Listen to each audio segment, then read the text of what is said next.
Hi, everybody. Welcome to another edition of Packers Unscripted from Packers.com. I am Mike Spofford, joined, as always, by my trusted colleague, Wes Hodkowitz. We're coming to you here from our studios at Lambeau Field to preview Monday Night Football. It will be the Green Bay Packers hosting the New Orleans Saints this coming Monday night. And Wes, there are a lot of ways to look at this game, and we'll talk about, obviously, the playoff implications and all that for the Packers.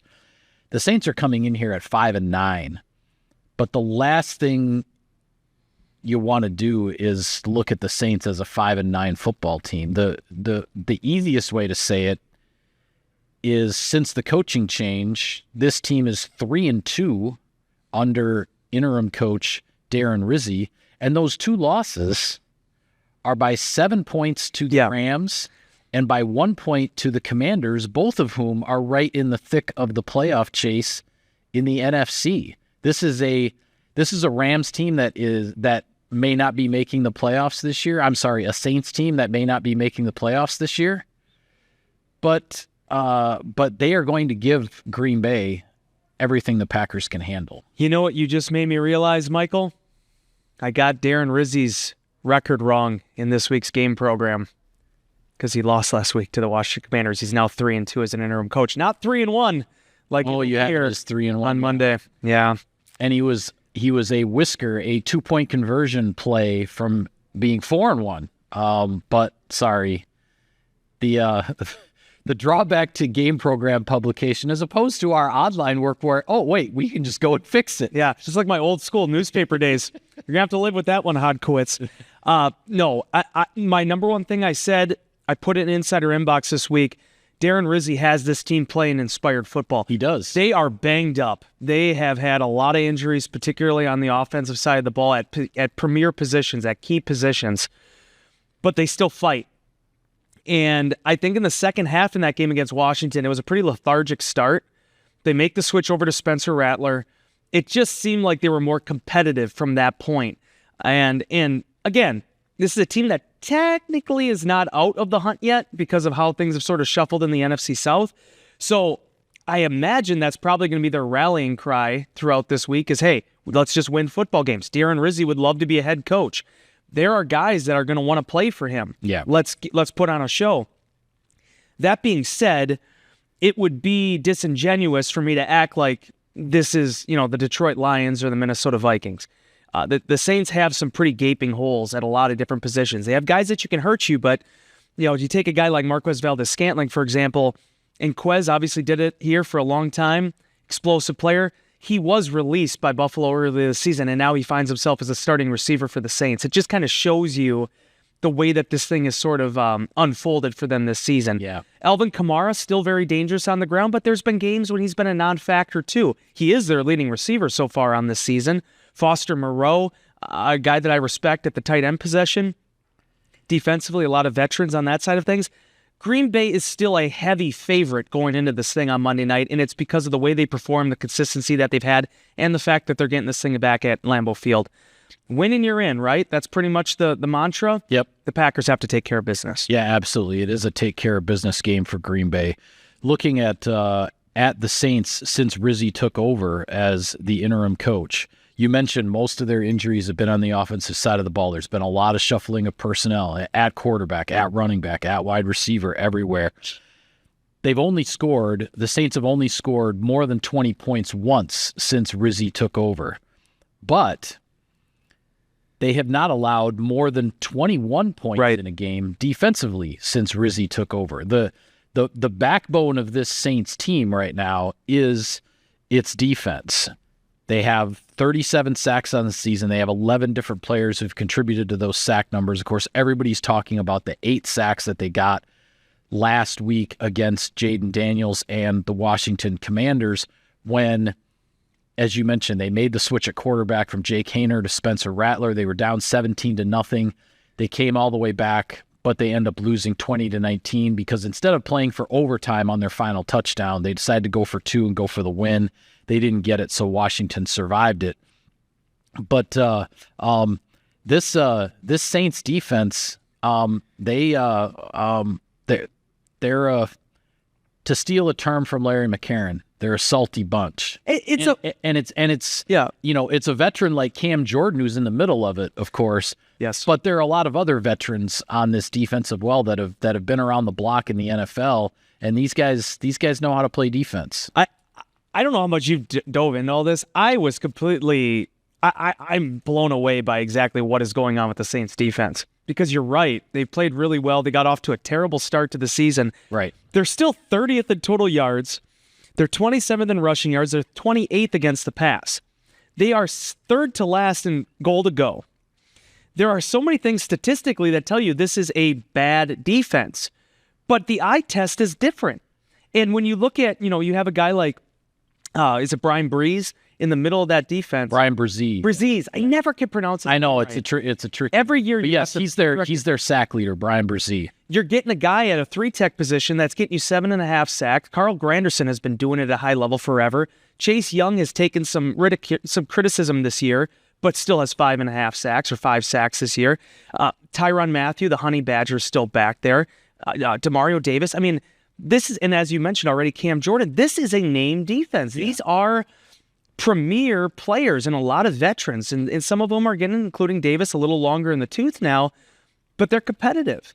And I feel like when Rizzi took this thing over, and obviously a guy that has done it, one of the best special teams coordinators in the last 2 decades in the National Football League, has been waiting for that opportunity. He finally gets it, and it just seemed like guys have responded to his leadership. So keeping points off the board has been critical for them. It's the one thing that the Saints have been okay at throughout the course of this year, and certainly going up against a Packers offense that has now had, 4 or 5 games in a row with 30-plus points.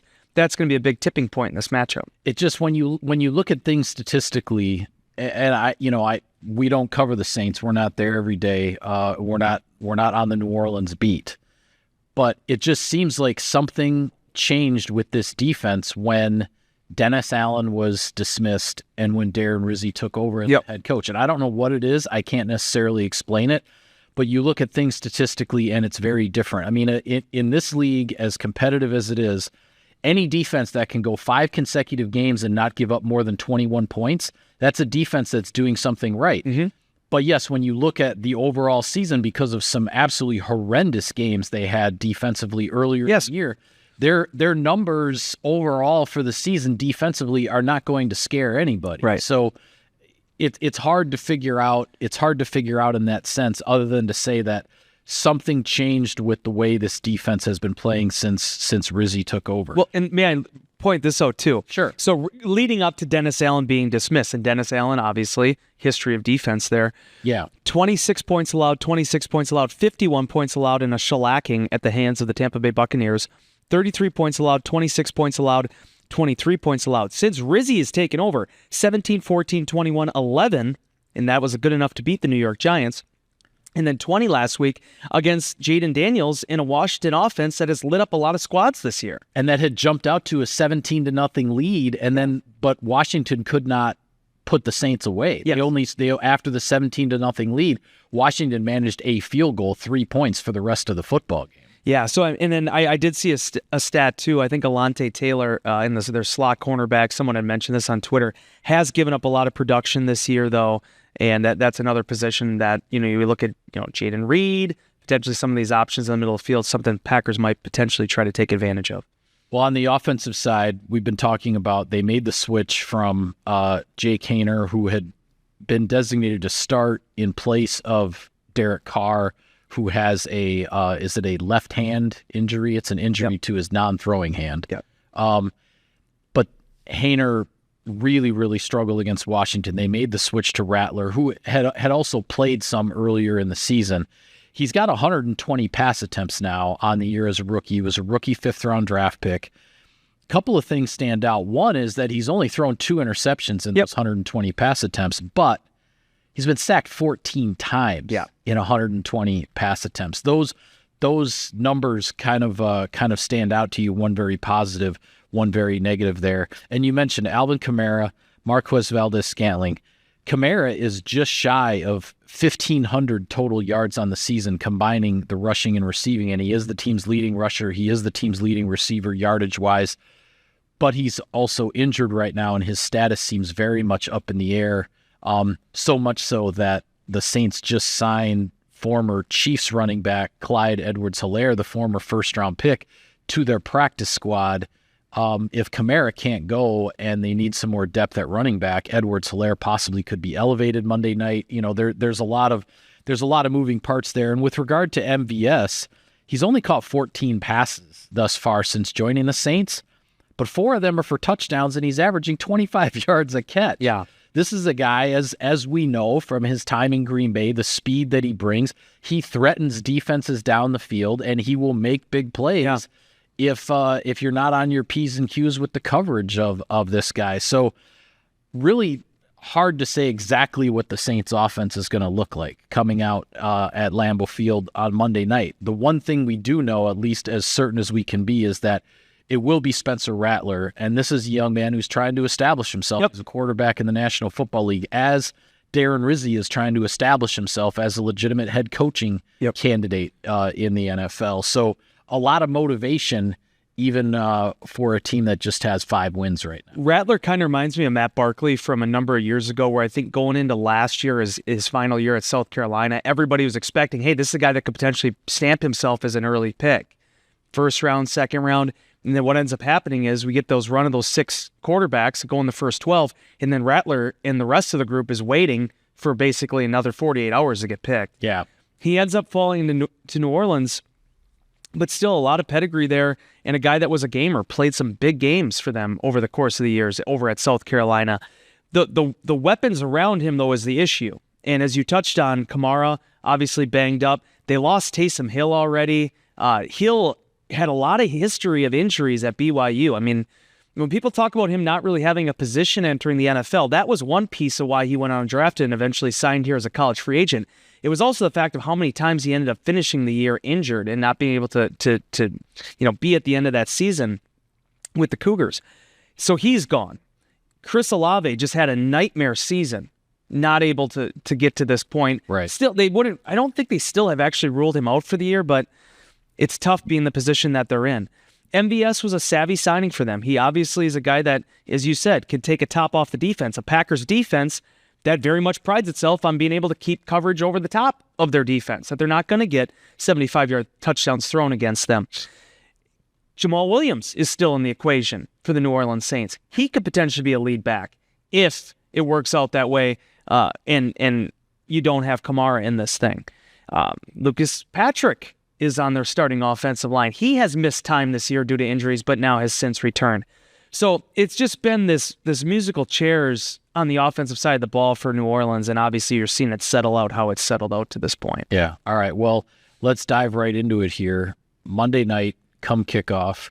It's possible the Packers will have their playoff spot clinched, although it seems somewhat unlikely just because of the fact that the Falcons, who have now made the quarterback switch from Kirk Cousins to rookie Michael Penix Jr., but they're playing a Giants team that has lost, 10 in a row? Yeah. 9 in a row, something like that. So if the Falcons beat the Giants, the Packers will not have their playoff spot clinched. They will need to beat the Saints in order to clinch it. So what are the keys to victory, do you feel, in this game for Green Bay? Well, first and foremost, just keep putting up points. As you talked about with New Orleans, the issues they're having on the offensive side of the ball, they might catch you here and there, but especially if Kamara is not involved in this thing or limited in this thing, Green Bay just needs, I don't know if you need to score 30 again, but you probably got to score 20 and feel good about it and protect the football. Defensively, you have to get after Rattler. Yeah. You just have to. Sam Howell is a veteran now. He's been in the league for a number of years, but Green Bay just did not allow him to get comfortable at all in the second half in Seattle. He looked, when Sam Howell entered that game in Seattle on Sunday night, he looked uncomfortable from the very first snap that he took, and he never got comfortable at all. And a lot of that had to do with what the Packers were doing defensively up front. But for Green Bay, I think it comes down to just being able to execute the offense, get off to a fast start, use the conditions to your advantage. It's going to be a Monday night in Green Bay, Wisconsin, going up against a team that plays in a dome in the southern portion of the state of the United States. I feel like it's all there for Green Bay, honestly. It comes back to you just cannot overlook these type of opponents. There was times where I said this to you as soon as I saw what the line was for this game. You go back to, I believe it was either 2012 or 2016, but I think it might have been 2012, where Jacksonville was coming to Green Bay. The Packers were like 16-point favorites, and that was a knockdown, drag-out battle against, I think it was Chad Henne. And they couldn't get any momentum in that game, and they won it, but I think it was by like 4 points. I'm not saying you have to go out there and just absolutely demolish this team, but if you look at it, this is going to be as well as it sets up for you down the stretch. You have this game, and then you're going to Minnesota on a 6-day week. You have a little bit more time to get refreshed after, a really taxing trip out to Seattle. Yeah.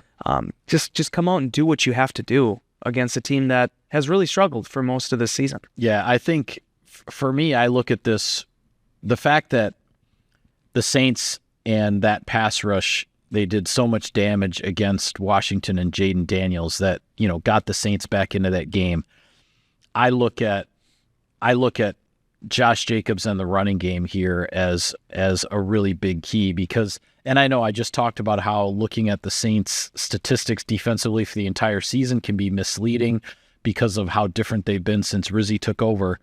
But even as much as things have changed with Rizzi, the Saints are still allowing 134 rushing yards per game over the course of the season. Yeah. They really stepped up their run defense against Washington. They actually forced Daniels, the quarterback, to be the leading rusher for Washington in that game.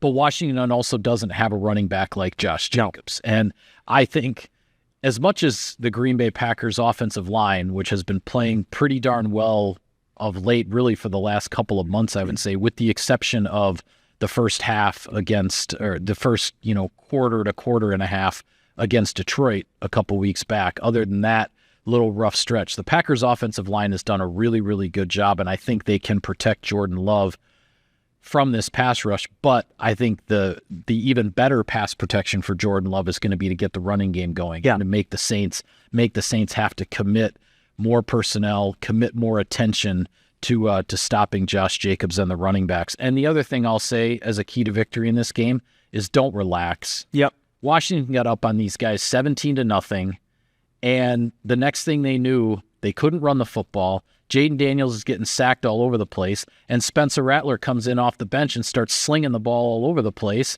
and suddenly the Saints are back in the game in the middle of the fourth quarter, and Washington's hanging on for dear life to win a game that they thought they had it won at halftime, because it looked like they did have it won at halftime, but that's not how this league works, and it'll certainly be different with the Saints going on the road now. That game was in New Orleans. It was a home game for the Saints last week.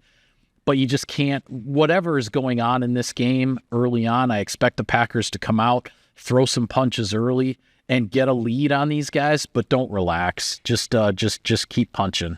And before we transition over to looking at the other games, winning on special teams too is going to be paramount in this. Rashid Shaheed is in my opinion, one of the most underrated punt returners in this league. He's a dangerous player. He is absolutely dangerous. He's returned one for a touchdown again this season. I think he's averaging 15 yards per return. Obviously, a big punt return is going to factor into that. But I when I saw him last year, this guy is a dynamic football player. They'll use him a little bit on offense too. He gets sprinkled in there as well. It's somebody you have to keep an eye on. But didn't he beat the Packers for a long touchdown pass last year? Correct. The game here at Lambeau, he caught a long TD during that really rough first. I don't remember. I think it was from Carr before Carr ended up leaving that game with an injury. But yeah, he's a fast dude, dangerous player, and he hit the Packers over the top for a touchdown last season. Yeah, you got to imagine he'll be having that back in his mind too, coming back to Lambeau Field, looking for another explosive. Yeah. All right. Well, take care of some sponsor business here. Oh, the other thing I was going to say too, for those who don't know, and it's great that you brought up special teams. Darren Rizzi's a special teams coach. He's one of the best in the league and has been one of the best in the league for a long time. So that is certainly an area the Packers need to be on top of heading into this one. Sirius XM NFL Radio delivers hard-hitting analysis and up-to-the-minute NFL news that true football fanatics need 24/7, 365. And at Cousin Subs, we have something for everyone, like our Wisconsin cheese curds, mac and cheese, golden fries, and creamy shakes, all paired with your favorite sub or sub in a bowl. Cousin Subs, 50-plus years of better. All right, Week 16 is here in the NFL. As we said, as far as playoff implications go, if the Packers win, they lock up a playoff spot in the NFC. We have reached the time of the year of Saturday football in the NFL. We've almost reached the time of the year of Wednesday football. Yeah, that's next week. Next week is Wednesday football on Christmas Day. Oh. The 4 teams that are playing on Christmas Day are the 4 teams that are playing on Saturday. The NFL has set up this schedule so that nobody would have a Sunday to Wednesday turnaround. They just would have they go a Sunday to Saturday to Wednesday, so they're playing 3 games in 11 days. I just want to get your thoughts quickly on the Saturday games because both of them have some pretty interesting implications in the AFC. Houston's at Kansas City and Pittsburgh is at Baltimore in the AFC North. Should be a couple of pretty good contests. Yeah, and Houston is in this, like, somebody had to win the AFC South, and hell, it's going to be us. It's just the way it's sort of been. And certainly Kansas City, some questions here. I was talking to my friend Scott Vency about this on my way in, and I think by and large, Patrick Mahomes is going to be okay after everything that happened last week. Sounds like it, yeah. But this is still a really tough turn for a guy that got banged up. Yeah. A few days earlier, where you're going to play on Saturday and then you're going to come back and you're going to face the Pittsburgh Steelers on Wednesday on Thanksgiving.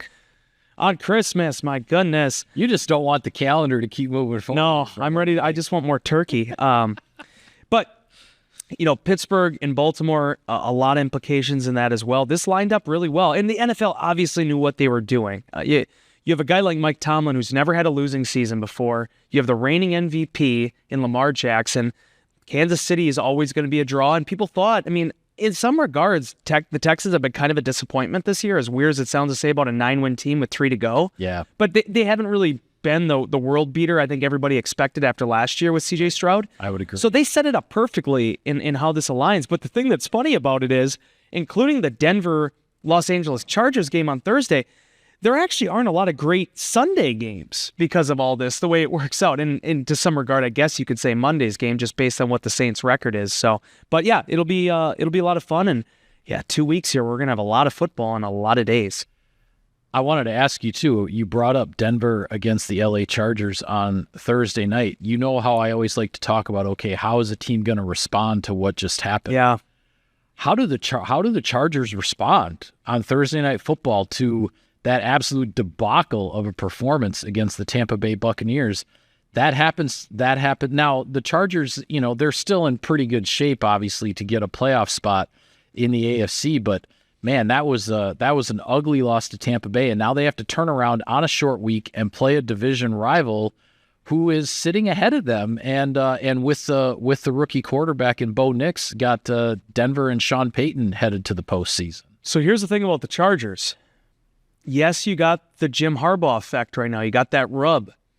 But this is a team that has faltered down the stretch in the Justin Herbert era. Yes. And yeah, as much as they want to finally get back to the playoffs, if you end up in that 7 seed, congratulations, you're facing Kansas City or Buffalo. Probably Buffalo. Right. Now, not to say you can't beat them. Any given Sunday, Saturday, whatever. Wednesday, Monday? I think there's a Monday playoff game this year. Yeah, there is. But you still want to set yourself up better for this. You're 1 game behind Denver. You're 1 game behind Baltimore.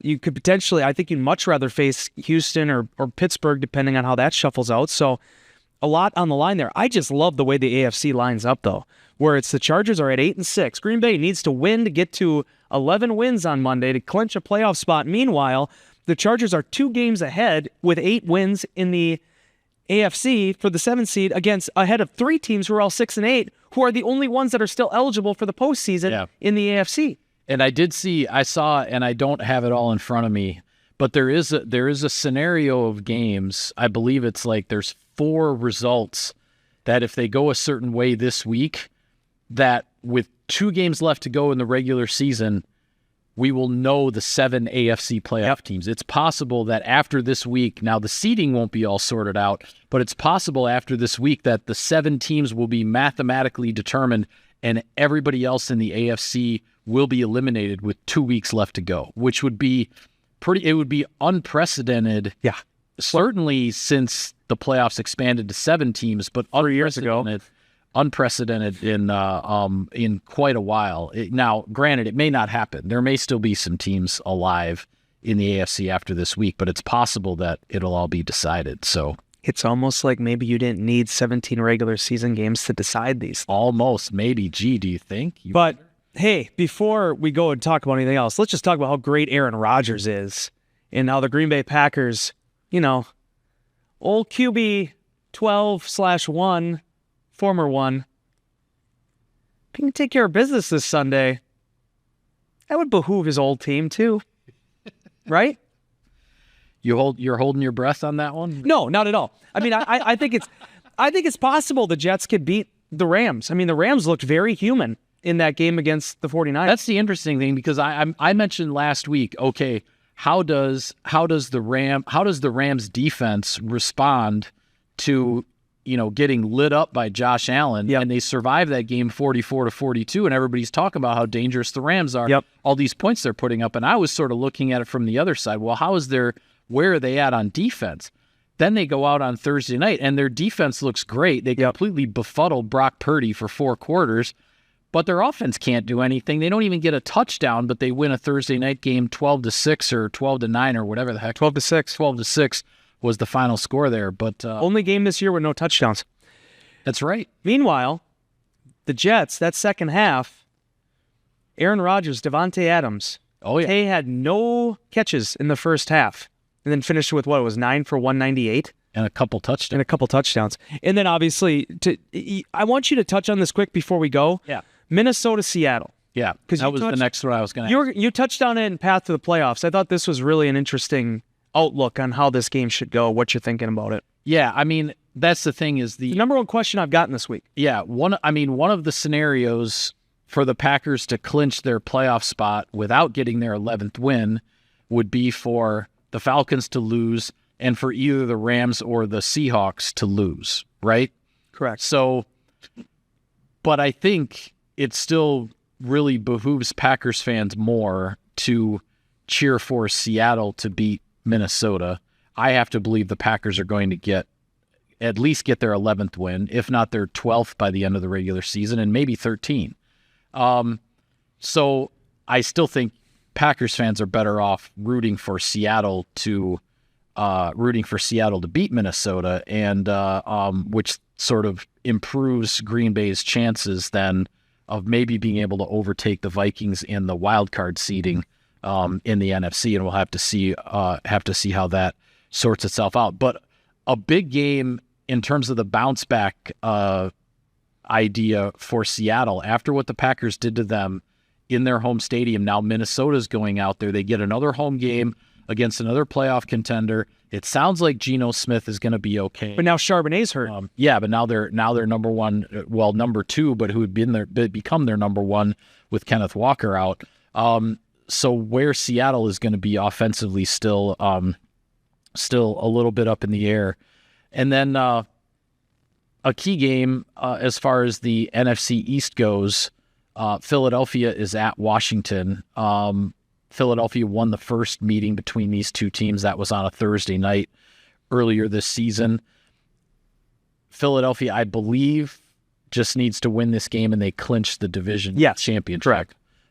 They win and they clinch the division. Washington, it's not even really so much necessarily about trying to keep the division title hopes alive, but about playoff positioning and trying to hold off whoever might be the runner-up in the NFC West in terms of a wild card spot there. So that's a really big game for Washington at home against the division leaders. Yeah, huge, and certainly it's the type of matchup where if you can win it, you're still probably out of the division race.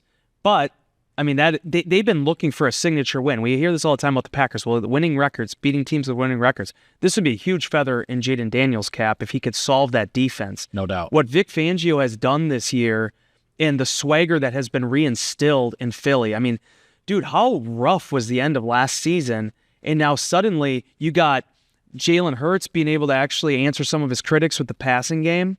You got their defense looking, I mean, whether it's Cooper Kupp or Quinyon Mitchell, or Cooper Kupp, oh my God, Cooper DeJean. I got to stop talking and do something else in my life. Need to get some sleep, I think that's the other thing too. Yeah. But the defense looks good. I mean, they are strong, and that's going to be a real difficult puzzle. You got that MVP candidate in the backfield there too, and Saquon Barkley. That, it's funny because that honestly might be the difference in how Philadelphia has truly bounced back from that disastrous end to last season is Saquon Barkley is the anchor of that whole offense in the backfield now. He was the new guy they brought in, and he has lived up to everything they've needed him to be and more, quite frankly. He is a star and a legitimate MVP candidate along with a guy like Josh Allen. There are really good running backs in the league that are homegrown. It is just wild how many guys have really balled out after switching teams this offseason. Yeah. Like even Aaron Jones going to Minnesota. Aaron's on the precipice here of getting another 1,000-yard season. I think his 4th 1,000-yard season. And we've seen the guy here, Josh Jacobs, coming over from the Raiders and racking up another 1,000-yard season. Aaron Jones has played great this year, and nobody even talks about it because of how well Jacobs has performed. Right. And rightfully so. I love Aaron. I think he's doing a great job at Minnesota.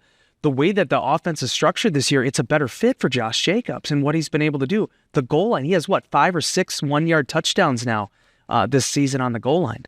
So, do you want to have any quick thoughts on Jacksonville, Vegas before we head out? No, do you? No. Okay. I just wanted to have it out there. Yeah, I figured. All right.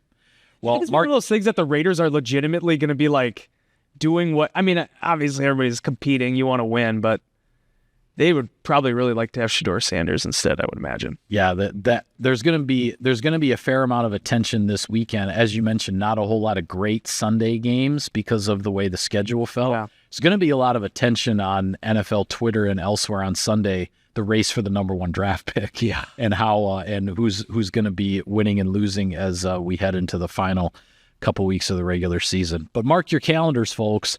The 2025 NFL Draft, speaking of the race for the number 1 pick, is coming to Green Bay. Be among the thousands of football fans cheering on their team's picks by joining us April 24 through April 26 of 2025. Visit greenbay.com/draft25 for more information. And with that, we'll call it a wrap on this edition of Packers Unscripted. Be sure to follow all of our coverage of the team and everything from Monday night's game against the Saints at Lambeau Field. We'll have it for you on Packers.com. For Wes, I'm Mike. Thank you for tuning in, everybody. We will see you next time.